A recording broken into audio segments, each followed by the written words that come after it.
Everything matters. Some feel the gentle flutter of a butterfly's wings can be felt around the world. There are certain aspects of our world that are intangible. They cannot be measured, assessed, or given a dollar value. But they exist, and they change not only our lives, but also our world. The Garnet High School was founded in Charleston, West Virginia in 1900 for 12 African American pupils in Kanawha County who passed their entrance exams. The school was named for Henry Highland Garnet, ex-slave, born in Maryland. There are two famous graduates from Garnet High School, Tony Brown of Tony Brown's Journal, and Mr. Leon Sullivan, who created the Sullivan Principles, which helped protest apartheid in Africa.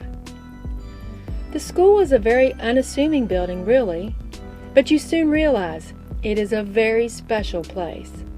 I did an internship there in 2012, and I met an amazing teacher who is following in the footsteps of his predecessors and continues the tradition at what is now the Garnet Career Center.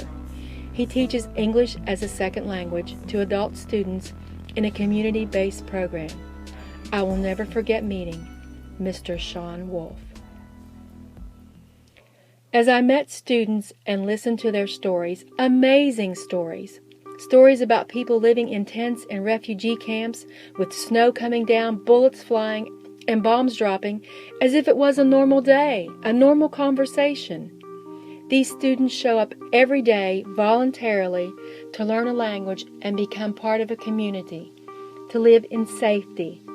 Safety I take for granted. When the internship was over, I knew I would be back. How could I not find out how their stories turned out? Life, however, is not so simple. My own story took several unexpected turns. I was on my own, no home and no job. Have you ever been down to your last $2? A bright spot came when I was asked to substitute at Garnet. Again, I saw the students and I was amazed at how much they had progressed. There was a paperwork error. An administrator named Marcia Mullins stepped up and extended a kindness I will never forget. She was also the one who called me to tell me that I got my dream job.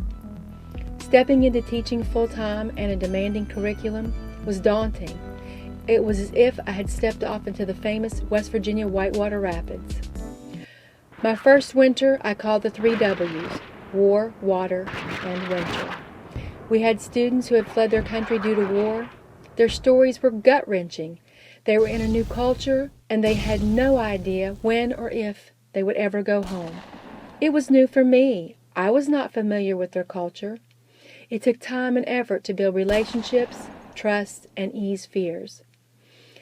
One evening I left work, and the entire city smelled delicious, like cherry pie. It was dreamy and wonderful, and I was singing. But it was very short-lived. A chemical called MCHM had leaked into the river and into our water system. We were thrown into an unprecedented water crisis that affected over 300,000 people. We had to rely on each other, to support each other, to find water, to stay informed, to find a place to even take a shower. To add insult to injury, we had a winter that would not quit. As we all know, spring does come, and we made it. We had become a family. Students gained traction and test scores improved. Goals were being achieved. Students would be moving on to jobs, college, and their lives as a part of the fabric of our small city. Our coordinator, Marcia, helped us shop for paint and fabric for an end-of-the-year project. Luis created Pangeaology, a beautiful depiction of the continents when they were one. He wanted to share the project, so students dipped their hands in paint to put their handprints on it. See the butterfly? The butterfly is a symbol of a new baby who came into our lives, our child of the world. And this small hand, this hand represents a family reunited after a harrowing year that no mother should have ever had to endure. She is in college, and we are so proud of her. As for me, well, I became a teacher through the love and support of my coordinator, my colleague, my students, my family, and my community. We are at a point of uncertainty. Budgets for adult education programs are being slashed, and there are those who feel a corporate model and a better return on their investment is needed. There is no direct pathway in life.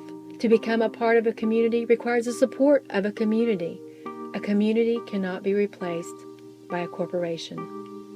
Paulo Freire says it best: nobody educates anybody else. Nobody educates himself. People educate each other through their interactions of the world. As members of my Garnet family go out into the Charleston community and the global community, I know that the gentle flutter of a butterfly's wings is being felt around the world.